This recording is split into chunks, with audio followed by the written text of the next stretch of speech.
روز 15 نوامبر مسافربری گروهی از طالب علمان مکتب رقم 48 دهه باغ بالای ناحیه باباجان غفوروف در میدان پخته خواجگی دهقانی به نام کامران بیگ به صدمه دچار شده است. یک منبع از ریاست وزارت کارهای داخلی گفت که 3 خواننده، 2 دختر و 1 پسر جراحت برداشتند و معالجه میگیرند.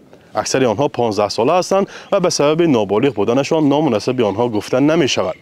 همصحبت رادیو آزادی افزود که ماشین نو پورتر به صدمه دچار شده است و به ضد راننده برای رعایت نکردن قاعده حرکت و استفاده واسطه نقلیات پرونده باز کرده می شود. والدین نورسان آسیب دیده با خبرنگاران صحبت کردن نمی خواهند.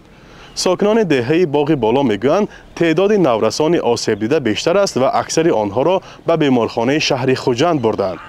یک پزشک بیمارخانه به شرط فاش نشدن نامش گفت در آن روز 13 نورس را به بیمارخانه آوردند و اکثریتشان بعد معاینه و توبت به خانه جواب داده شدند.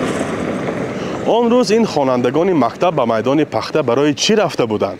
ما برای دریافت پاسخ به مکتب مذکور آمدیم.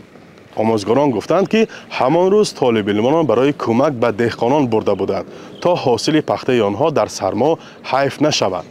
هنگام بازگشت صدمه رخ داده است. معلوم نیست که به مسئولان مکتب کی سپارش داده است. بچه ها را به پخته چینی بفرستند، زیرا چند سال پیش به پخته چینی فرستادن خوانندگان مکتب را رسما منع کردند، چون به گفته مقامات به رفت تحصیل آنها ضرر میرساند. برخی از ساکنان دهه در صحبت حضوری گفتند که کودکان را چند وقتی آخر به پخته چینی میبرند. بر اساس قانون کار نورسان و نوجوانان تا 18 ساله در تاجیکستان منع است.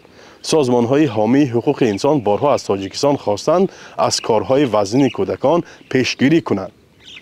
فرزان محمدی، رادیو آزادی ناحیه باباجان غفوروف.